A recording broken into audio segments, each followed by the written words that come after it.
Hi guys, welcome to Conexus.Talk, a workshop where we bring people to share their knowledge, expertise, and insights about sustainability and ESG topics. I'm Francine, your host, and today I'm more than happy to have here Felipe. He's an environmental and sustainability specialist at Neumann Steel. Neumann Steel is a company based on the Gold Coast in Australia, where they manufacture steel for construction industry. And Felipe will share a little bit about the sustainability journey at Steel, Neumann Steel. And before we start, I want to give you some suggestions. If you are listening our podcast, please jump to the video because it's going to be like a class today where Felipe will share his screen and it's going to be very educational where you're going to see some images and understand this pathway of sustainability at Neumann. So please, Felipe, your voice, please present yourself. Thanks, Francine. Well, it's a honor for me here to receive this invitation to participate on this podcast and have the opportunity to share our sustainability journey with your listeners and also our contributions towards net zero. Thanks, Felipe. Yeah, so I put a quick presentation together with some visuals, some images, and which is going to be really helpful for this podcast, I guess. So get people to understand a bit better. So I will share this slide deck with you, if is that okay? Okay, please. Yeah, I will let you know if we... Okay, yeah. Yep. Can see. Yep, perfect. Perfect. So let's start it. So okay. Can you see that? Sorry, I'm just having I some can see you. issues. Yeah, your photo. Yeah. So yeah, that's my photo. So yeah, these are some of the roles, responsibilities of my roles at Neumann Steel. So developing a sustainability and decarbonization strategy, environmental management, environmental compliance, sustainable procurement, resource efficiency, and also building partnership and promote sustainability awareness, not just with our internal stakeholders, with our shareholders, employees, and all the internal players, but also with the local community, with our customers as well, and our supply chain, which is very important. So just a bit of overview of Neumann Steel.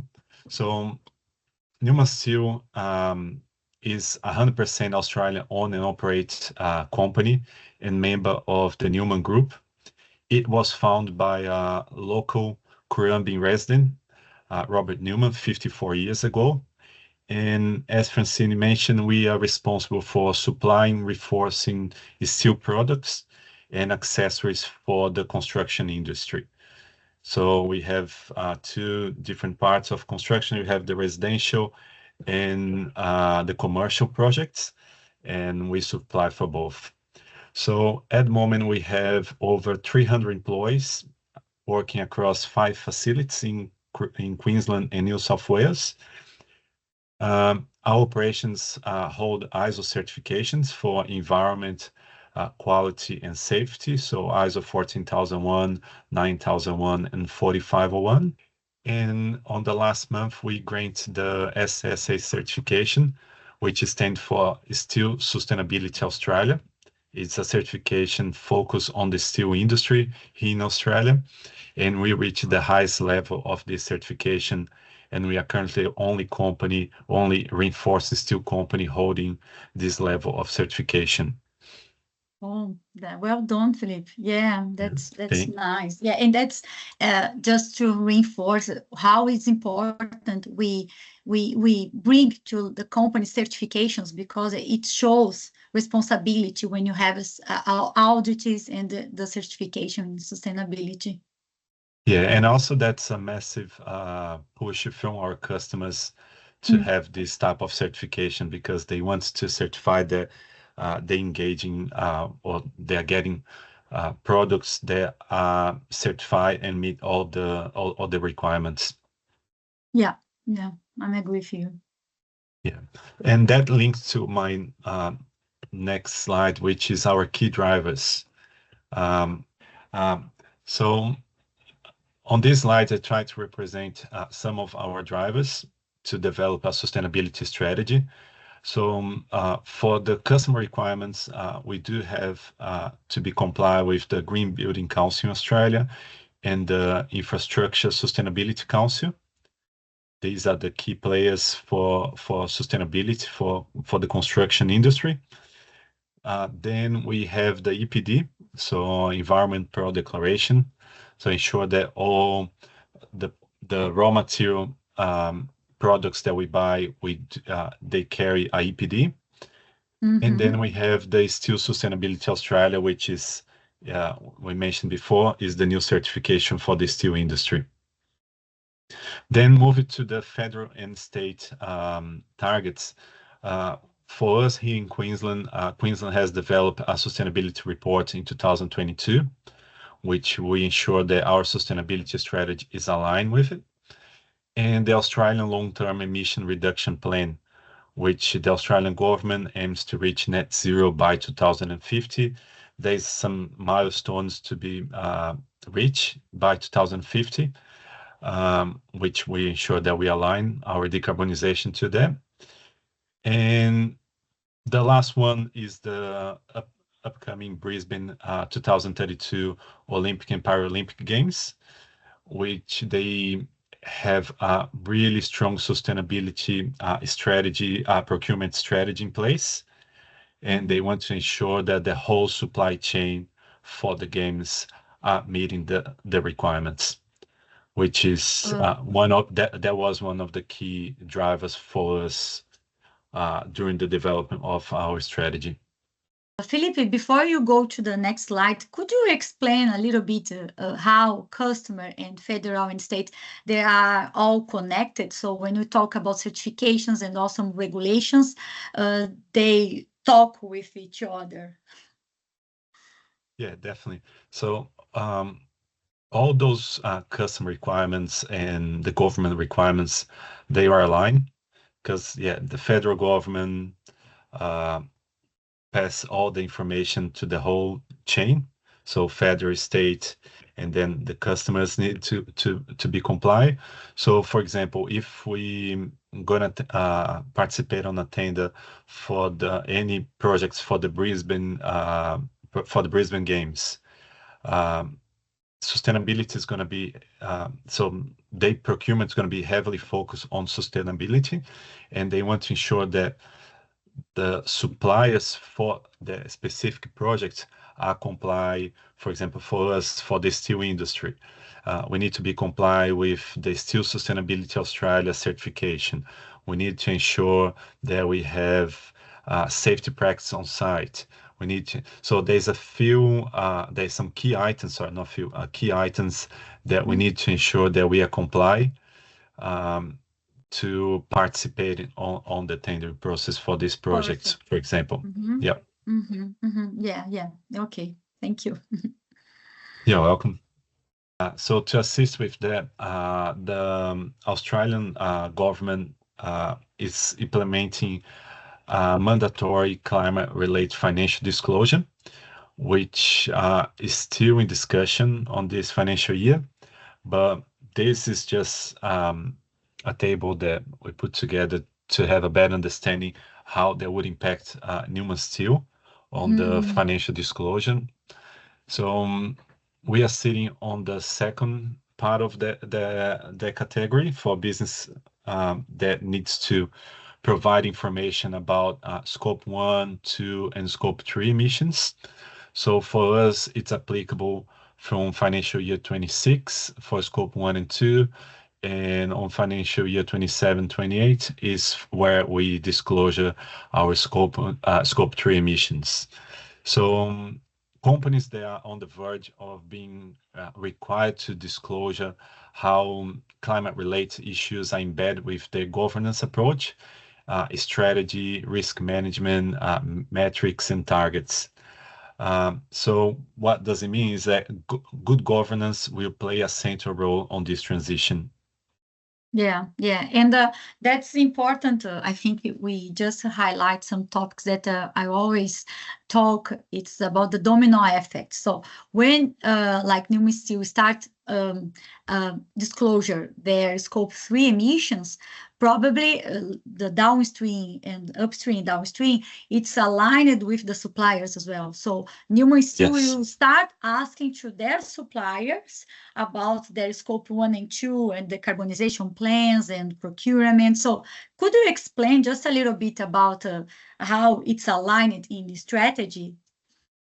Yes. So, for example, we already have our clients, which they are sitting on that first part of the table.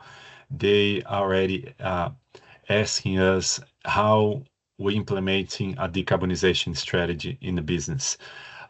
So, for example, if when they ask information about our company, they're not just asking about our insurance or our um, capability statement, or like, so they start asking about our emissions, what we are doing around the decarbonization work, what our scope 1 is, what our scope 2 is.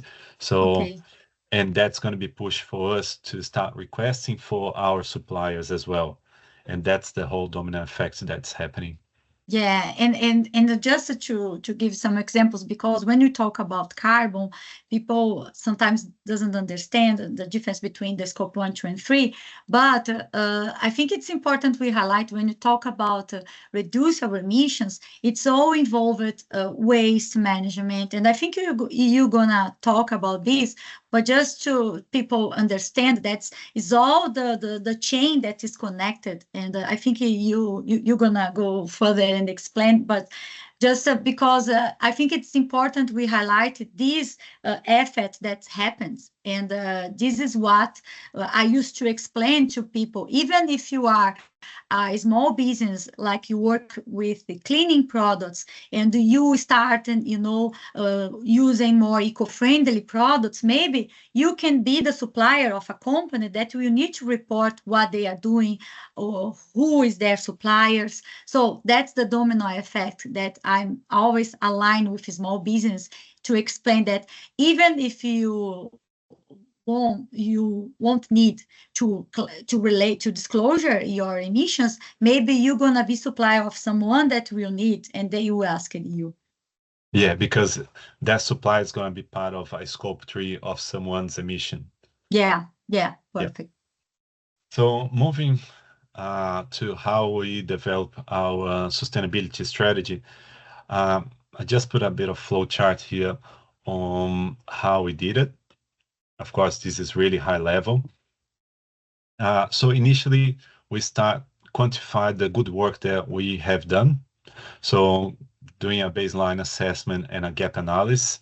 So we undertake a high-level peer benchmarking exercise to understand what similar organizations were doing in this space and establish an industry context. And when I mention quantify the good work that we've done, is basically connect the dots.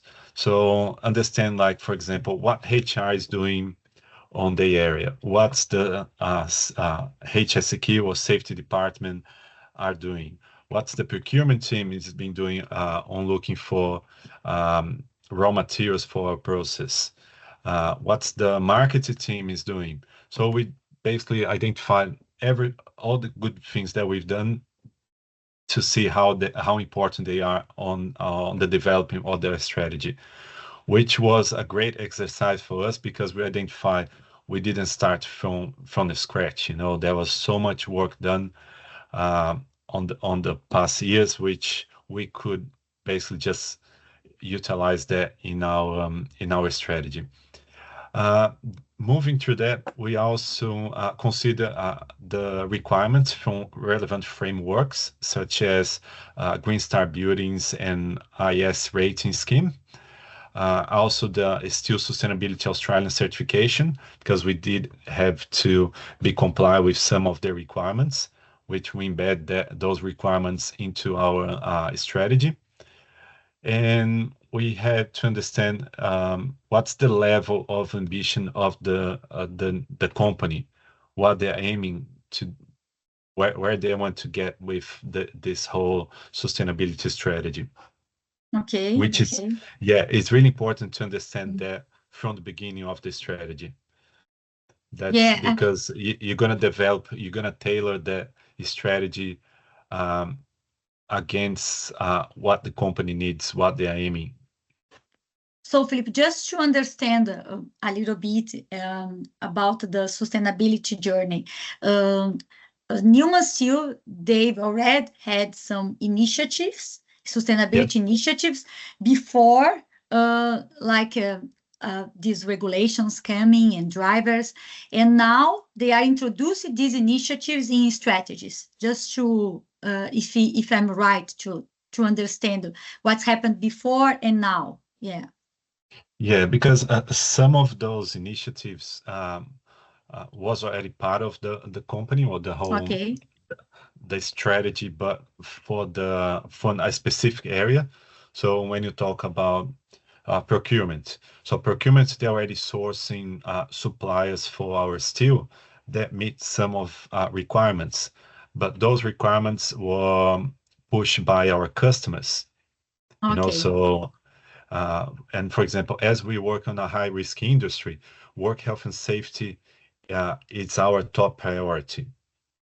So we need to ensure that our safety practices, for example, we provide appropriate training for employees. We do have risk assessment. We do report incidents. We report hazards. So all those things was already in place. So what we did was just basically connect the dots and identify all those good things that we already done, and identify the maturity level of each of those items, just to see if we could improve a bit more. And that's the whole idea of the strategy Okay. forwards. Yeah, perfect. Where we introduce the sustainability into business strategy, and they are Yes. aligned. And you don't separate the sustainability initiatives and the business. So this is like okay, perfect. I got it. And also it makes sense because it's easy for the company to get more buy-ins from the internal stakeholders, so they understand that they already been doing some great work. Yeah. But it's just how we're gonna move that on a strategy, how to gonna move to the next step, and how we're gonna report it. Yeah. So after we conduct the baseline assessment and the gap analysis, we then provide a preliminary report to present the findings and a proposed structure of our sustainability strategy for our management, including those sustainability topics across the three pillars of the ESG, so environment, social, and governance, and the key material topics, areas, and possible initiatives that could be implemented into the business. And those items were to be agreed upon the key stakeholders, which are a total of 8 areas at Neumann Steel.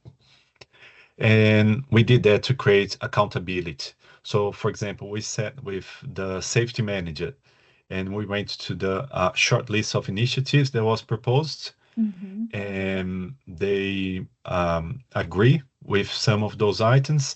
And then we move to the procurement manager and we present the list. And that's a way that we engage with those key stakeholders and create accountability for the implementation of those initiatives. So after we sat with all those key stakeholders, we incorporate a short list of those agree initiatives and present our and develop our sustainability strategy, including a short, medium, and long-term pathway plan. So we could have those quick wins with those short initiatives, medium and long-term items in there. Just one question, Philip, that came up in my mind. It's about because we are always talk about reduce carbon, and my question is, when like a team started a short and medium long term list, how was like the areas to highlight start? Is just about the area that are emitting more carbon, and okay, let's take this area and how we're gonna do to reduce this carbon emissions, or is everything aligned with the ESG topics? And this was like the initiatives that, oh, this is the most important for us, and that's those initiatives you're gonna start. Now, so we developed the whole strategy based on the three pillars. So we consider the environment, which decarbonization is part of the environment. Then you have the social and the governance. So we consider the three of them.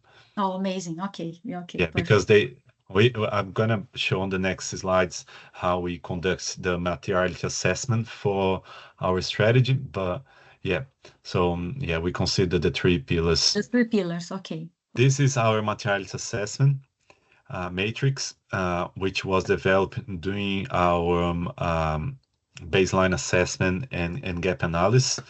So this assessment highlights the priority issues that the company should focus attention when implementing the ESG strategy. So this matrix represents the outputs on this assessment, with the high priority topics sitting at the top right corner. So, for example, energy costs, work health and safety, materials, energy, emissions, innovation technology, environment compliance, which means they are the drivers. We need to keep focus on them. So they are the key drivers of our sustainability strategy. But those ones that are sitting outside of the red line does not mean that we need to forget about it and never look at it. Because, for example, they might change the regulation, or our customer requirements might change, and they decide to include something else that we need to ensure that it's already in our strategy, but we are just maybe monitoring, or we're just managing that close with some type of policy or a bit of procedure, internal procedure that's addressing that topic, but they are not our main drivers, if that makes sense. Yeah, sure. Yeah. So basically, it's considered the risk that a specific topic can impose to the business, the potential impact areas, and the expectation of the customers or the stakeholders, which that's how we create, how we identify the material topic. On this next slide here, it shows the materiality assessment outputs. So there's a number of material topics that we consider into our strategy, and we have to basically divide in three different levels. So we have the high materiality, the medium, and the low. And these we basically select the ones that had a big impact into the business, impose risk into the business or the stakeholder, which, for example, our customers were asking us or demanding us to do it. So that's how we select the material topics for our country strategy. Just to explain, Felipe, and for our audience, each company has their own material assessment. So each company has the topics to target with. So, and I think those one was the topics that for Neumann was the most important to start the journey, the short, the medium, the long journey, just to highlight that it depends on the type of the company. So the Neumann Steel is one type of company, so there is some topics that for them it's more important than for other companies. So just to highlight this. Yeah, that's true. So those material topics, they change for company to company. So for example, in our industry, as we operate on a high risk industry with heavy machinery, we deal with steel, which is heavy material. So work health and safety is our top priority always. So work health and safety practice is always going to be sitting at the top for us. And that topic is never going to leave our strategy. They're always going to be considered. And how about Uh, environmental topics? Well, so, for example, under environmental compliance, as we operate on a high on a sensitive area here in the Gold Coast, just back from Currumbin Creek, we need to ensure that we mitigate or eliminate risks from our operations. So, for example, noise emissions, we need to ensure that we comply. Air pollution, stormwater pollution, we need to ensure that we have controls in place to eliminate any potential risks for not be complied with the environmental regulations. But for example, on the other hand, when you talk about child labor, uh, consider that 98% of our raw materials come from Australia. mm-hmm. We don't have to worry much about child labor because Australia has a really strong policy around modern slavery. So, Mm, um, so that is a really low materiality for us, and that's okay. how it's going to change from company to company. Or yeah, if that Yeah. answer your question, yeah. Yeah. Perfect. Yeah. So based on that, based on those material topics that was identified during the materiality assessment, we developed our strategy that adopts the ESG principles of focus on the three pillars, so environment, governance, and social. Uh, this is our sustainability topics. So our strategy has 16 sustainability topics covering over 120 initiatives involving 8 different areas in the company. And as the company progress and put actions in action plans to tackle those topics, um, some will be reassessed. So, for example, our steel supply source, now they're sitting as a sustainability topic for us. But also, after we implement a number of initiatives to address that topic, Mm-hmm. and we are comfortable and we reach a high maturity level of that specific topic, that's going to be reassessed, and be we might move the topic from our strategy. But for example, others that will continue to be part of our strategy. For example, environment compliance, OHS, um, economic performance. So those are items that are always going to be in our radar, in our strategy. And Felipe, to track this topic is it's like you have to measure, you have to use your KPIs, and you have to always uh, understand if it's going in the right track. Just for like everybody understand how you know if how it's we target some reduction, but you need to measure to reduce and how has Neumann started this Yes. journey. Yeah, so that's a great question. So each of those topics, there's a number of initiatives. So, for example, here, I'm just going to grab a topic, inclusion and diversity under social pillar. Our HR team is developing inclusion diversity engagement plan for the company, and that consists with developing a survey for our employees with some targeting just inclusion diversity, get the feedback from our employees, and then training the key employees, our management, including diversity and inclusion, and that's the whole development of the strategy to target that specific topic. And Felipe, and how about the emissions topic? Yes, so for the emissions, we develop a decarbonization strategy focused only on scope 1 and scope 2 emissions. So scope 1, our fuel consumption, and scope 2, our indirect emissions, which is basically our electricity that we use in our operations. So we quantify our emissions for both of them. Mm-hmm. And from there, we decide to implement a few things in the company. So which I'm gonna discuss some of our initiatives on the next Perfect. couple of Oh, slides. okay, Yeah, perfect. yeah. Yeah, amazing. So yeah, same with I'm always asking energy. before you go, ahead, No, it is fine. because I'm curious. Yeah. But for example, it's a great question, but yeah, I will talk Perfect. about some of the Amazing. initiatives later. Yeah. Okay. So Oh, so to assist with the implementation of those initiatives targeting those sustainability topics, the company established a sustainability committee, which we do have 7 employees part of the committee, and which they are part of the finance, sales, operations, HR, IT, marketing. So there's a number of players on the sustainability committee, which they bring insights, they assist us on the implementation of those actions, and we discuss sustainability every quarter.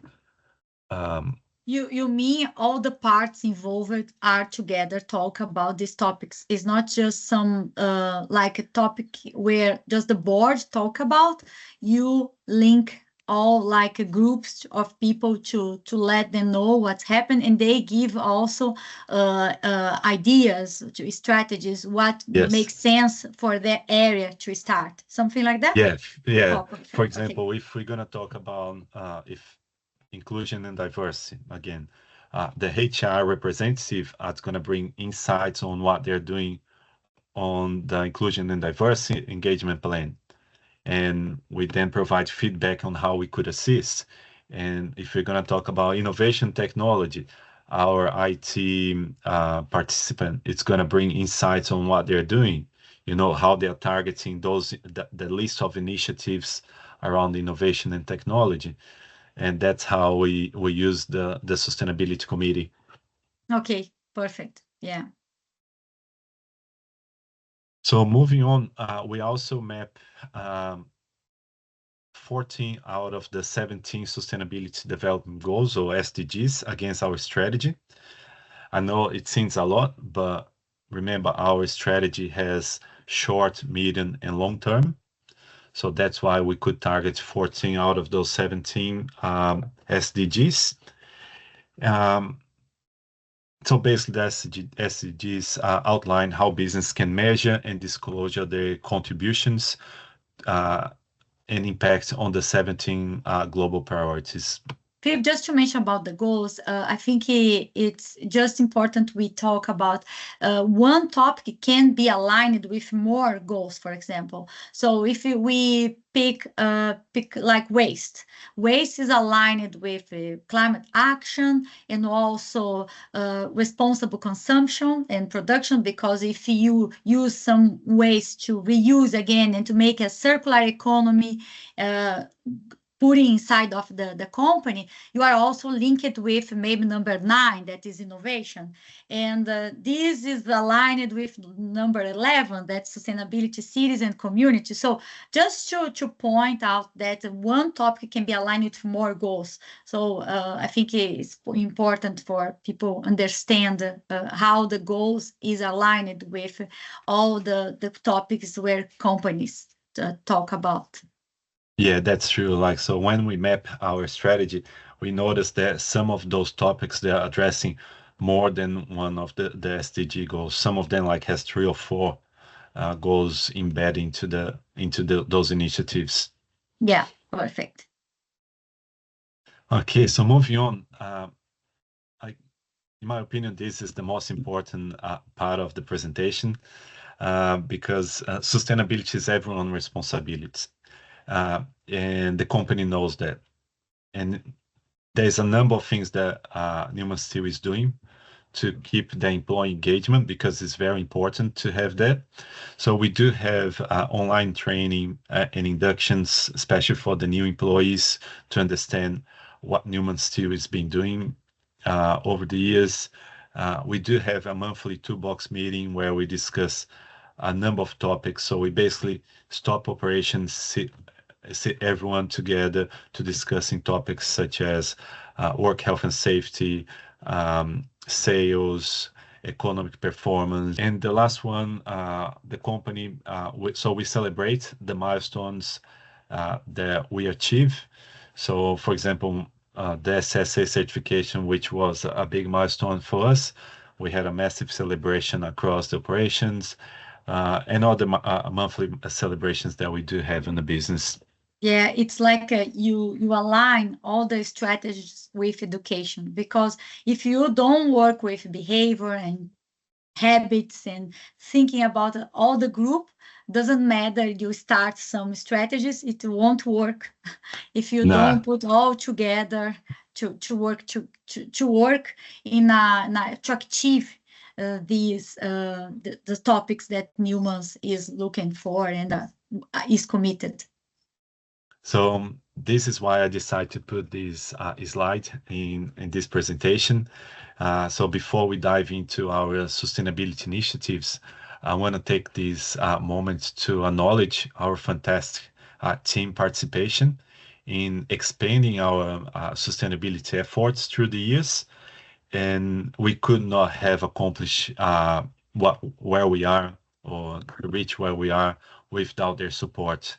So this is truly a team effort achievement for us.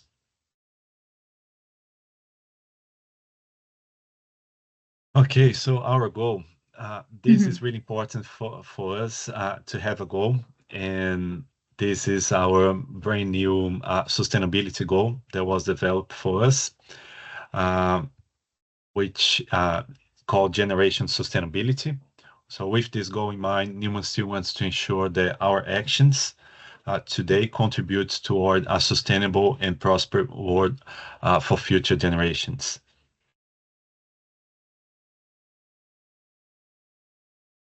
So moving through our sustainability initiatives, so I'm going to talk just a few ones for the environment pillar. There is many more, but I'm just going to focus on the key ones. So first, can you see that? Yeah. Yeah. All good. Yeah. So under environmental compliance is a topic that is mandatory for us. As I mentioned before, we are ISO 14001 certified, which we must comply with environmental laws and regulations to mitigate or eliminate our operations environment impacts. Moving to our procurement team or our sustainable procurement, our team prioritize to engage with local suppliers that are comply with all regulations applicable to them. So, for example, with steel, there's some regulations that is applicable to steel, or certifications that are applicable to steel. Same with plastic and other items. So, and also they are looking for products that are made with recycled content.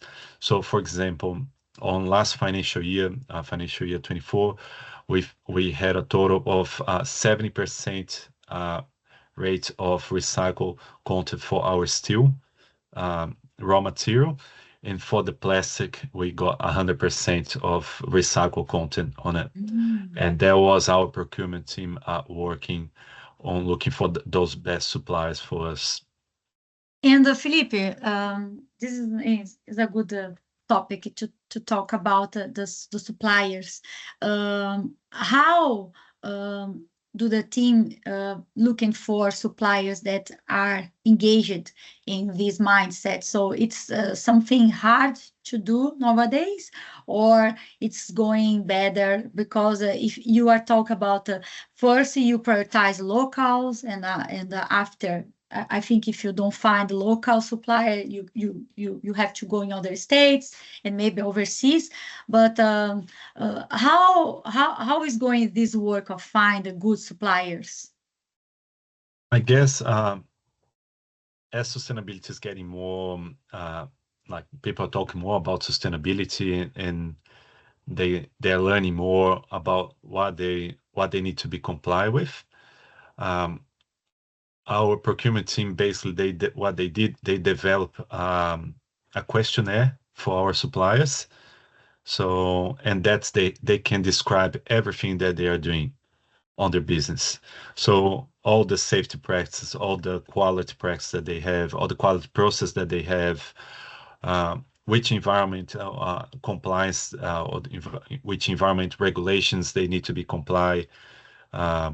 So there's this questionnaire, it targets pretty much every single aspect of the business on things that it's important for us for Neumann It's Steel. like a checking list. Yes. And if these suppliers are not in the checklist, you like the Neumanns try to find another one. It's like something very committed. This supplier, they are not committed with. It's the most important thing for us. You need to look for another one. Yes. Okay. And that including not just for environmental compliance, but then we have now the modern slavery, which is has a number of items that the suppliers need to be aligned with our requirements, so to ensure that our company is gonna source our raw material or any equipment or any service from that specific supplier. Okay. Filipe, could you explain a little bit about the fleet replacement? So we work together with the transport and logistics team to upgrade our truck fleet to meet the minimum international Euro 5 standard, which means for us improve fuel efficiency from our trucks and also reduce the carbon emissions, which is our scope 1. We are also investigating electrical vehicles, and that's including for our trucks, including our company vehicles, our forklifts, and all the prime movers that we have in the business. Okay, perfect. And all this, like you have like KPIs to understand where you are and where do you want to achieve? Just to, yes. Okay, perfect. Okay. Another initiative that I'd like to mention here was implementing our waste management system, which has helped us not just financially, but environmentally by recycling over 95% of our waste in the last financial year 24, which there was a great achievement for us. And we did a number of initiatives to reach this number. We conduct workshop. We implemented like signage in our bins. We implemented different type of waste streams to be disposed in the business. And that's how we could achieve this high level of recycling rate. Does your waste levy decrease after these new initiatives, Filipe? Yes, it did. So as you know, like Queensland has a waste levy that is applicable for business. So this was one of the key drivers to reduce the amount of money that we're spending with waste management, but also to divert. We identified during this initiative, we identified there are a number of items that was sending to landfill that could be recycled. So just by implementing different types of bins in the business, like cardboard bins, commingle recycle, or steel, we could divert those waste properly. So just going back to your question a few slides back, when you ask about our emissions and energy efficiency. So as part of our decarbonization plan, we initiate by conducting an energy audit in our operations to detect those machines and processes that were consuming excessive energy. So using those finds, we implement a number of initiatives across our operations, including installation of power factor correctors in our switchboards. We upgrading out-of-date machinery, replacing, for example, cooling towers with chillers, and replace all the lighting on the factory with LED technology. So it was really important for us to understand what are our consumption on energy and things that we could um, do or implement to reduce the energy consumption. So after implementing a number of measures to reduce our electricity consumption, in 2020, we decided to install our first solar system at Curambim facilities that produce over 400 kilowatts hour a day, which represents around 7% of our electricity needs. As we saw that the solar would be the way to go, and the constant increase of electricity price over the last 2 years, we decided to expanding our solar or our green energy production on site. So expanding our solar system, which we are implementing now a 1.42 kilowatt system, which will be fully operational by December. And that's going to provide renewable energy for operation. And also we're going to export um, the excessive energy that we don't need, especially over the weekends, that we don't work on the weekends. We're going to send that back to the grid. Oh, that's nice initiatives, Filipe. Yeah. Yeah, and it's part of the decarbonization strategy for us. But we have to fast forward these projects mainly because the electricity price is just increasing every year, and that has a massive impact on us. Yeah. So moving to our sustainability initiatives, now covering the social and governance pillar, we do have a number of initiatives. I just put some of the highlights in our strategy at the moment. So we're covering the work health and safety. As I mentioned, safety is our first priority. Social procurement, community engagement, diversity and inclusion, economic performance, and innovation and technology. So, Felipe, you've already mentioned some of these topics, but I think a community engagement would be one that you could cover and explain a little bit further to us how Neumann is having these type of initiatives together with the community, and which community, the community around, the community, the local, the Queensland. So, just to understand a little bit more. Well, that's a great question, Francine. Yeah, thanks for asking. So Neumann Steel has a lot of engagement with the local community, especially around our headquarters in Curambim, which Neumann Steel is always part of the local community, participating in a number of projects in there. So we ensure that we assess the direct impact of our operations, both positive and negative. So receive feedback from the locals to ensure that we address those feedbacks accordingly.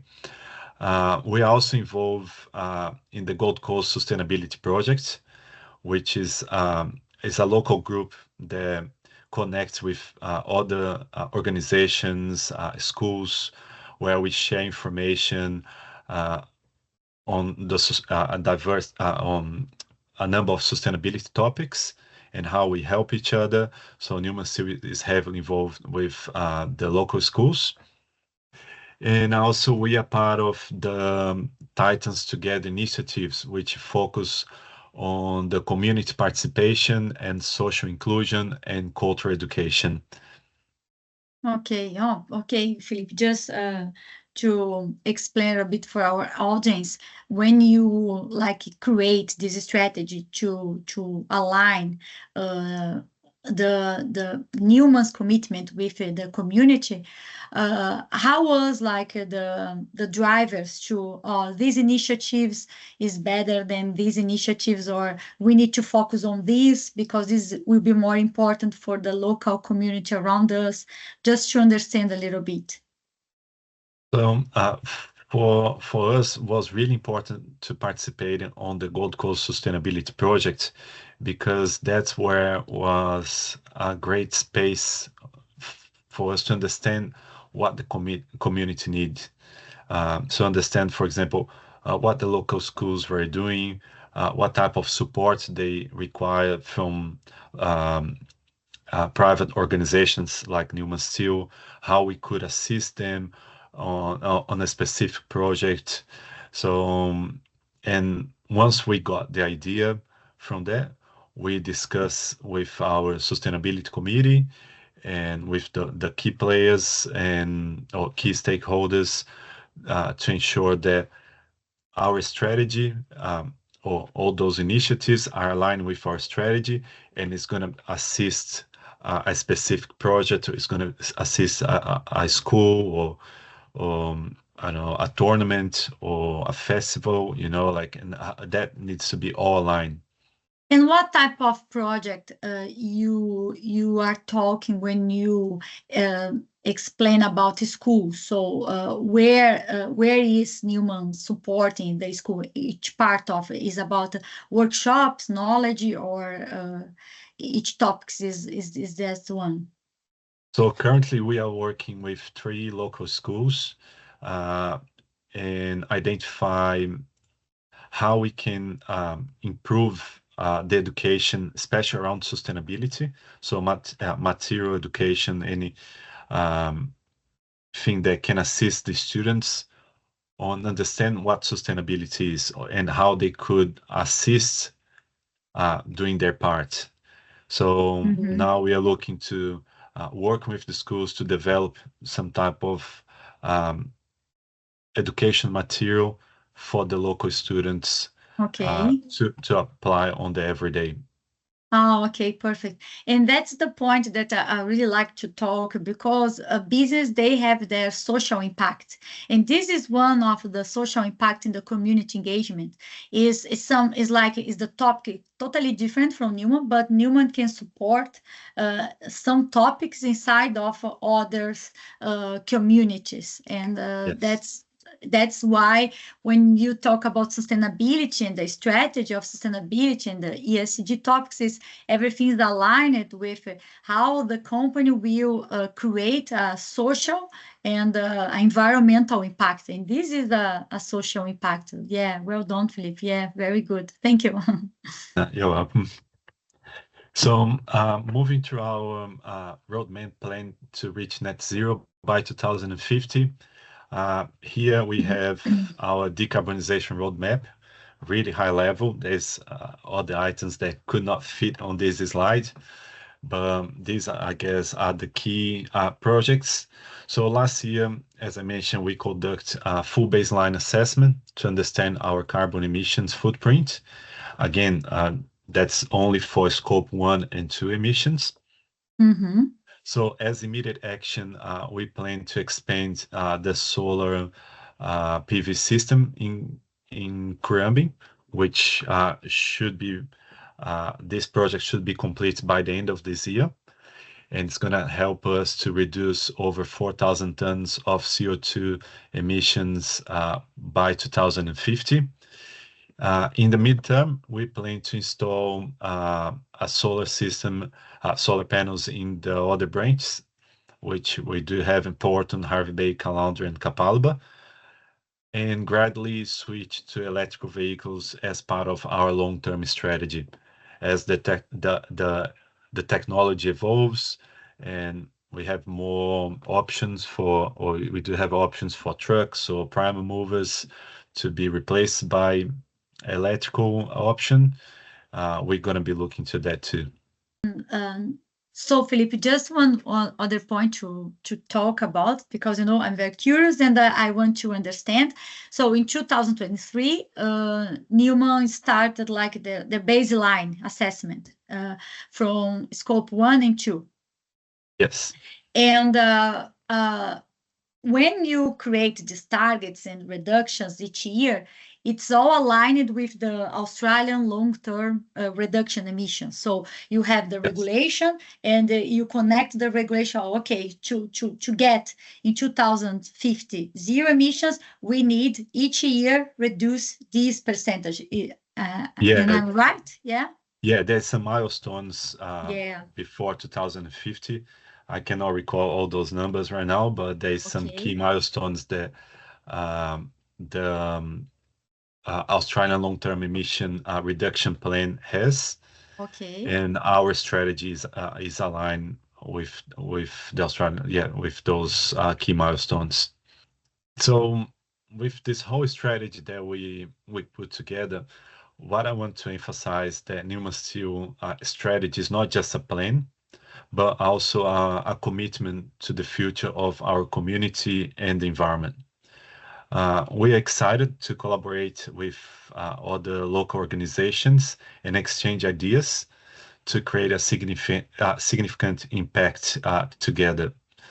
As I mentioned before, sustainability is everyone's responsibility. So yeah, we are more than happy to share and exchange ideas around sustainability. Now, any more questions, Francine? Yes, no, Felipe, just thinking because this is a good example of when we talk about education and ESG and the topics and the strategy and the carbon and the community assessment and modern slavery. This is a good example of ESG because, as I say, ESG is like we have the sustainability, the umbrella, and all the topics is inside of the umbrella, and each company pick the topics that are most important and how they gonna start the KPIs and measurements and create the roadmap. So I'm very happy when I see a company that is already doing that, and you can explain like a class. So I think it was like a class where you picked many points and explained for people understand. And as I say, it doesn't matter the size of your business. You can start something, Yes. because even if you are like a small business, maybe your supplier, you asked you, and you are thinking ahead, because this is not a trend. This is the normal, the new normal. So all companies will need to go and start these topics, but some companies they are already starting because they are thinking ahead, and I think this is the Newman's movement. And and thank you for you as well to lead this agenda inside of Newman's, and I'm pretty sure you cannot do anything by yourself. You have a team of people around you that are helping you to get to achieve these commitments. Yes, that's true. And it's really important, as you mentioned, especially for the small business, to start implementing or having small actions now in a strategic way. So they can have those quick wins and they can move to more complicated items, but with a strategy in place, because it's better to have that sooner, as you could see on that climate-related disclosure, because they're going to be requested to start reporting some items related to sustainability. As early as they start to implement those initiatives into their business on a strategic way, they're going to see more benefits down the road, because they're going to be some of their customers are going to be start asking or demanding those sustainability items for them. Yeah, that's perfect point, Philip. Because sometimes I say for some business that you should want to have a contract with government, grants, tenders, or Olympic Games, and some people just but I don't have contract with government. I'm not thinking about the Olympic Games. It's just in 2032, and they say, hey, it's all, we are all aligned and we work in collaboration.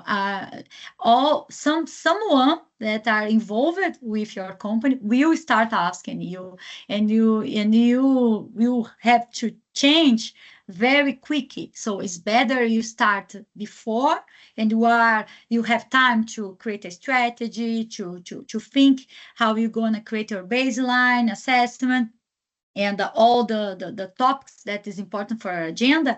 Then you thinking about starting 2 years or the year that they start asking. Yeah, that's pretty important. That's true. Yeah. So those organizations basically prioritize sustainability into their strategy and have a robust strategy in place. That's the most important, with policies, with procedures.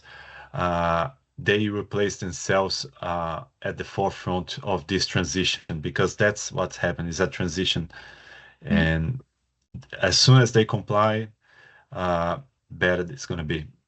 Yeah, and transition needs people and collaboration and all together, and behavior change and habits change and education. So it's all connected, and this is like the way that we're gonna move towards a sustainability place. And when we talk about sustainability, I always mention is the ESG talk. So we are talking about social, we are talk about the planet, and so is we are all connected with these topics because we need to live in balance. And that's why I love it that you mentioned all these topics and not just the carbon emissions, when people just thinking, oh, I have to reduce my carbon, but what's the carbon? So it was perfect. It was a class. Yeah, I really love it. And so, Thank you. Felipe, thank you so much. I will leave this podcast uh, very, very happy. And just a point for our audience that this is the way that I want to move and use more this technology to spread out of information, and for any size of business understand that is when you talk about sustainability, it's about hands-on, it's about action, strategy, keep KPI. So that was a amazing, amazing podcast. Thank you, Felipe, for your time, for your knowledge shared. I really appreciated this moment with you. Thank you. Thank you for invitation. And yeah, looking forward for the podcast now. Yeah, yeah, sure. Bye. Thank you.